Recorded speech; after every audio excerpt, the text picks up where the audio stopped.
ప్రముఖ పుణ్యక్షేత్రమైన పూరి జగన్నాథుడి ఆలయంలో రత్న భాండాగారం 46 ఏళ్ల తర్వాత తెరుచుకుంది. దీంతో అందులో ఉండే సంపద గురించి దేశం యావత్తు ఎంతో ఆసక్తిగా చూస్తోంది. ఆదివారం మధ్యాహ్నం 1:25 భాండాగారాన్ని తెరవగా జగన్నాథుని వెలకట్టలేని సంపద ఉన్న 3వ రహస్య గది తలుపులు అక్కడున్న 3వ తాళం చెరువులతోనూ తెరుచుకోలేదు. దీంతో మెజిస్ట్రేట్ సమక్షంలో తాళాలు పగలగొట్టి లోపలికి వెళ్లారు. హైకోర్టు విశ్రాంత న్యాయమూర్తి జస్టిస్ విశ్వనాథరథ్ అధ్యక్షతన శ్రీక్షేత్ర పాలక అధికారి అరవింద్ పాడి, పూరి కలెక్టర్ సిద్ధార్థ శంకర్ స్వైన్, మరో 8 మంది ఇతర ప్రతినిధులు భాండాగారం లోపలికి వెళ్లారు.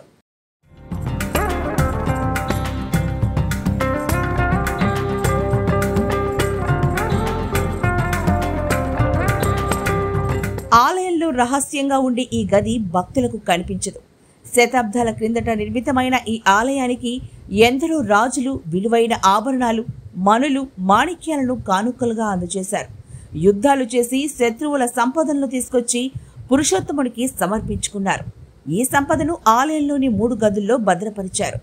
పూరి జగన్నాథుడి గర్భాలయం వెనుక శయన మందిరం, దీనికి ఎడమవైపు రత్న భాండాగారం ఉంటాయి. ఇందులో 3 గదులు ఉండగా తొలి గదిలో స్వామివారి నిత్య సేవలకు అవసరమైన ఆభరణాలు, పండుగలు, ఉత్సవాల్లో 3 మూర్తులు తొడిగే అలంకారాలు ఉన్నాయి. ఇక 3వ గదిలో మాత్రం వెలకట్టలేని సంపదను కర్రపెట్టెల్లో ఉంచి భద్రపరిచారు.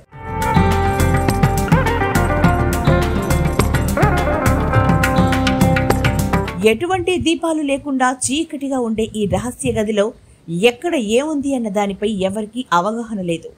ఈ సంపదలను లోకనాథ స్వామి పర్యవేక్షిస్తూ ఉంటారు. అలాగే శ్రీక్షేత్రానికి రక్షణగా ఉన్న శక్తి స్వరూపిణి విమలాదేవి, మహాలక్ష్మిలు అన్ని వేళలా రత్న భాండాగారానికి రక్షణగా ఉంటారు. ప్రస్తుతం సంపదలను లెక్కింపునకు శయన మందిరానికి సమీపంలో ఎడమ వైపున ఉన్న ఒక గదిని స్ట్రాంగ్ రూమ్ గా ఉపయోగిస్తున్నారు. రహస్య గదుల్లోని సంపదను గుగ్గిలం కలపకు లోపల ఇత్తడి పూత పూసిన 6 భారీ సైజు పెట్టెల్లో భద్రపరిచి స్ట్రాంగ్ రూమ్ కు తరలించి ఆ తరువాత లెక్కిస్తారు. అయితే తొలుత రత్న భాండాగారానికి మరమ్మతులు చేసి ఆ తర్వాత లెక్కింపు చేపట్టనున్నారు. ఈ మరమ్మతుల బాధ్యత పురావస్తు శాఖకు అప్పగించారు. ఈ పనులు ముగిసిన తరువాత స్ట్రాంగ్ రూమ్ లో భద్రపరిచిన ఆభరణాలు మళ్లీ రహస్య గదికి తరలించి లెక్కిస్తారు. ఈ ప్రక్రియ కోసం ప్రభుత్వం మార్గదర్శకాలను జారీ చేసింది. వివిధ పనుల కోసం ప్రత్యేక కమిటీలను నియమించింది.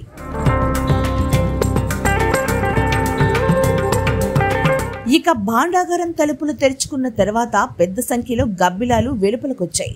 చుట్టూ చీకట్లు ఉండడం వల్ల హైమాస్ట్ సెర్చ్ దీపాలతో ప్రతినిధి బృందం లోపలికెళ్లింది. ఈ వెలుగులతో గబ్బిలాలు ఒక్కసారిగా బయటకు వెళ్లిపోయాయి. రహస్య గదిలో ఏం ఉంది అనేది బృందం వెల్లడించే వివరాల కోసం అందరూ ఉత్కంఠగా ఎదురు చూస్తూ ఉన్నారు.